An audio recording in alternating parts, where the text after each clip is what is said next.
এমনি মোমো তো অনেক খাওয়া হলো, চলো আজকে বানিয়ে নিই গ্রিন মোমো। আগে অনেক রকম মোমো আমি শেয়ার করেছি, চলো আজকে বানাই গ্রিন মোমো। খেতে অসাধারণ হয় আর বানানো তো ভীষণই সহজ। তো চলো স্টার্ট করি।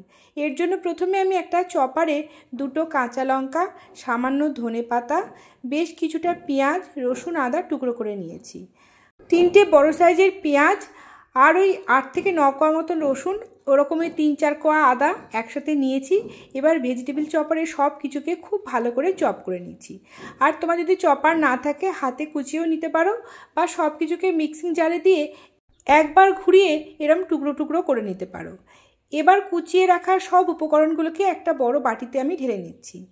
এবার 300 মতন চিকেন এনেছিলাম, সেটাকে বোনলেস করে ভালো করে ধুয়ে জল ঝরিয়ে রেখেছিলাম। সেই চিকেনটা আমি চপারের মধ্যে দিয়ে দিচ্ছি এবং এটাও আমি চপারের মধ্যে চপ করে নিচ্ছি। তোমরা এই কাজটা পুরোটাই কিন্তু মিক্সির জারেও করে নিতে পারো বা হাতেও কুচিয়ে নিতে পারো। তো দেখো আমার কিন্তু এই চিকেনের কিমাটা রেডি হয়ে গেছে। এবার এইটাকেও আমি ওই বাটিতে ঢেলে নিচ্ছি। চপারে চিকেনটা কিন্তু পুরো একবারে হয়নি বলে আমি দুবারে এটাকে করে নিচ্ছি। দুবারে করলে ভালো কিমা হবে। তো দেখো এটা হয়ে গেছে, এবার আমি ঢেলে নিচ্ছি।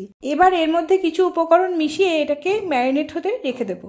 দিলাম ওই 2 চামচ মতো গোলমরিচের গুঁড়ো, 2 ঢাকনি মতন সয়া সস এবং পরিমাণ মতন লবণ।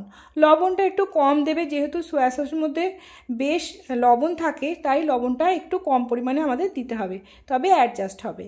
তো ভালো করে এটাকে মেখে আমি রেখে দিচ্ছি ওই আধ ঘন্টা মতো।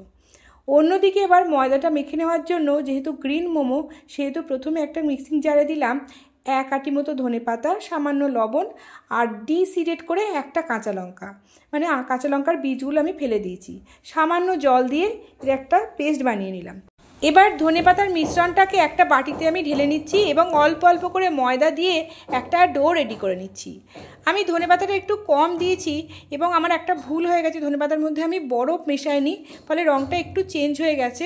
তাই আমি এখানে কিছুটা ফুড কালার অ্যাড করে দেবো, তাহলে এর রঙটা পুরোপুরি সবুজ হবে। তোমরা যদি ফুড কালার না দিতে চাও এমনিও এর কালারটা ভালো হবে, তবে যখন ধনেপাতাটা বেটে নেবে তার মধ্যে 1 টুকরো 2 টুকরো বরফ দিয়ে দিও, তাহলে ধনেপাতার কালারটা ভারী সুন্দর আসবে। তো দেখো অল্প অল্প করে জল দিয়ে আমি একটু শক্ত টাইপের একটা ডো রেডি করে নিচ্ছি। মোমোর ডোটা কিন্তু একটু শক্ত প্রকৃতির হয়।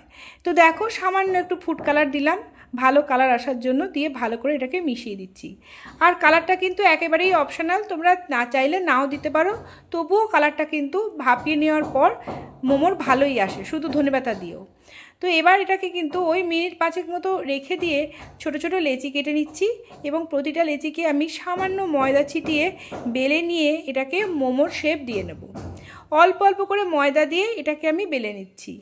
আর এই মোমোটা যেহেতু ধনেপাতার স্বাদ থাকে, খেতে কিন্তু বেশ অন্যরকম এবং দারুণ হয়। তো এই দেখো লম্বা লম্বা করে বেলে নিয়েছি। এবার ওই ম্যারিনেটেড চিকেনের পুরটা আমি এর মধ্যে দিয়ে দিচ্ছি, দিয়ে এক প্রান্তটা হাতের সাহায্যে মুড়তে মুড়তে আমি যাব আরেক প্রান্ত পর্যন্ত। মোমোর শেপ যে যেমন পছন্দ করো সেরকম দিয়ে নিতে পারো। আমি গোলাপ ফুলের পাপড়ির মতো শেপটা দিয়ে নিয়েছি। এবার একটা প্রান্ত থেকে আরেকটা প্রান্ত ভালো করে মুড়ে নিয়ে দুটো প্রান্ত একসাথে জোড়া করলেই এরকম গোলাপ ফুলের পাপড়ির শেপ আমাদের রেডি হয়ে যাবে। এই একইভাবে আমি সব মোমোগুলো বানিয়ে নিয়েছি। এবার একটা ঝাঁঝরি পাত্রে বা স্ট্রেনারে সামান্য সাদা তেল মাখিয়ে নিলাম, তার মধ্যে ওই মোমোগুলো আমি বসিয়ে দিচ্ছি। ভালো করে একটু দূরে দূরে বসাতে হবে, যাতে একটা আরেকটার গায়ে লেগে না যায় ভাপানোর সময়।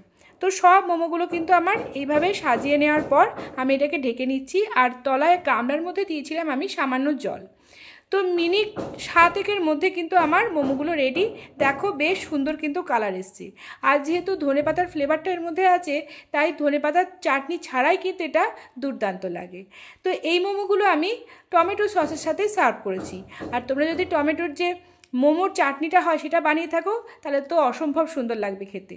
তো গ্রিন কালারের মোমো বা গ্রিন মোমোস কিন্তু আমাদের একেবারে রেডি। আর আমার এই রেসিপি থেকে অবশ্যই একবার ট্রাই করো। দেখো মোমোগুলো কিন্তু ভীষণ সফট হয়েছে। তাহলে অবশ্যই বানিও। আজকের মতো আসি, সকলে ভালো থেকো।